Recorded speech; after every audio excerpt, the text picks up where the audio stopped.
So we'll get started. So today's open mic was just going to be on the QA for the TAV data system. And so I didn't get a ton of questions, but I have about 6, so I can go over those today. And I know it's a little bit confusing talking about a data system without looking at it, but I'm not going to pull it up today. So I will send out the QA after I'm done. So I'll bring the questions up on the screen right now, and then I'll send out the answers after we're done. And then if more things arise afterwards, I'm happy to answer those too. But it is a lot easier for Michelle and I to get the questions in advance rather than kind of discuss some on-the-fly questions today.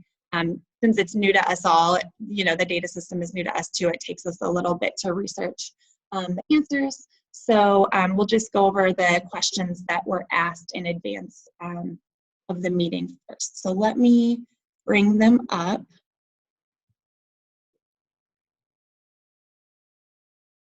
Okay. And before I get started, I also want to let everybody know that the user's guide is now in the library in TAV. So, or the first 5 user manual is in the library. So that should be a really helpful resource for everybody. And I think a draft manual went out when your agencies were being trained.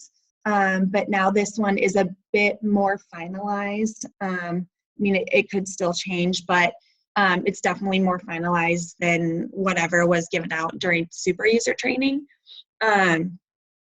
So it should be a little bit more helpful than whatever you may have seen before. So, okay, we'll get started. So the first question is asking about how in CARES, we had asked that one person enter the data in the first 5 tabs to keep things consistent. Are there parts of the first 5 episode in TAB that would need to be the same person each time? Or can each care coordinator enter their own referrals in TAB? So that one, it's definitely, you know, look at your agency policies first. I know every agency kind of does their data entry differently. I know some of you have just one person that does all the data entry, whereas others, care coordinators, do their own data entry. So I would fall back on whatever your agency's policy is first, but overall, yes, you can have different people entering the data. So it doesn't have to be just one person entering all the data in the TAB system. And I think that that may have come up a couple years ago when we were seeing different practice names being entered, and it was really confusing for Mary Nell to do the data. So we were trying to keep things consistent with practice names. But luckily in TAV, the practice name is already there. So we shouldn't have that trouble as much moving forward. So, all right, I'll move to the next one, referral outcome. So this question, they're just asking kind of the definition of referral outcome, if that's the referral from the doctor. And it is. So referral outcome is the outcome of the referral from the doctor.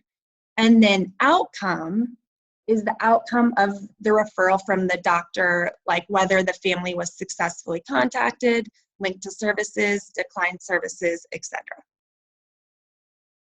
The next question, the due dates on the left-hand side for activities in a bundle, can we change these dates? How are these dates determined? So you actually can change those dates. If you go in and click on the activity, you can change the dates within the calendar. And they were just determined by IDPH staff as a suggested time frame. So, you know, we, like in the care coordination manual, we have some suggested time frames. So that's kind of what we went off to set up those due dates.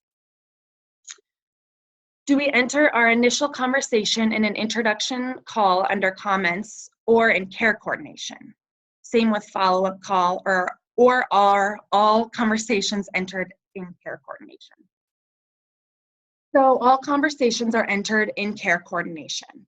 We added the introduction call to the bundle, so you can put your comments there instead of adding a separate care coordination activity.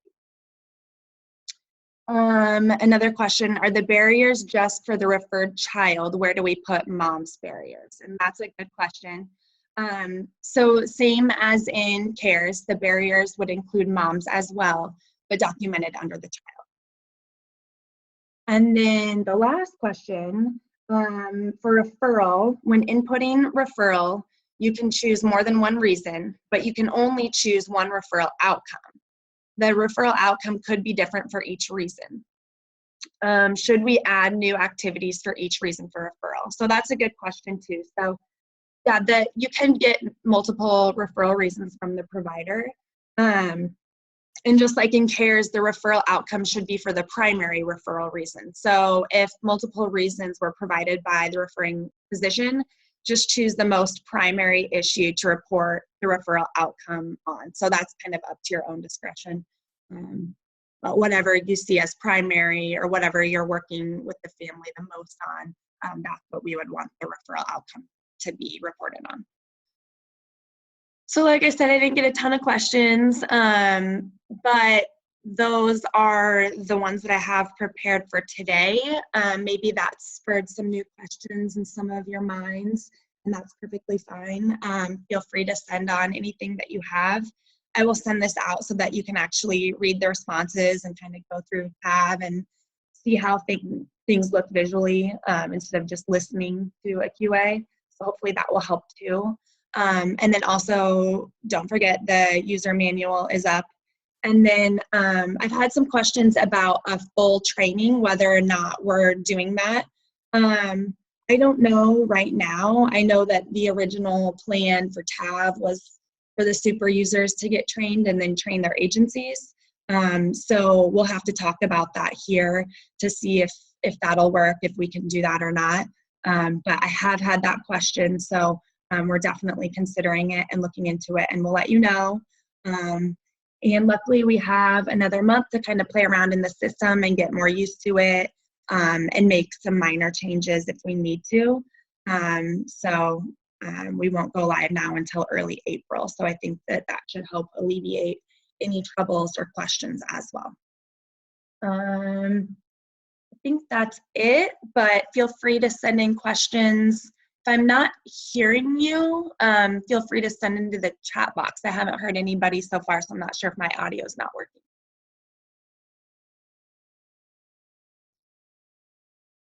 Okay, so I did have a question about entering documentation under care coordination, if it's still going to be something that gets pulled for MCAH audits.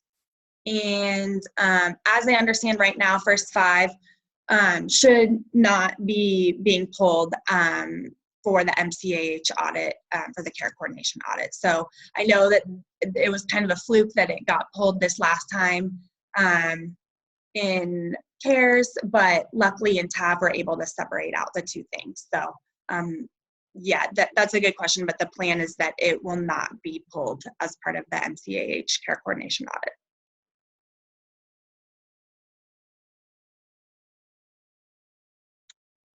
All right, anything else?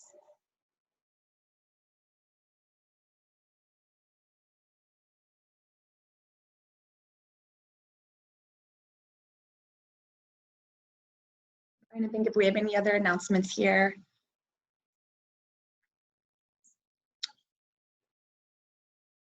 I think what we'll do then is continue to take questions throughout the month, and we can work with you all one-on-one.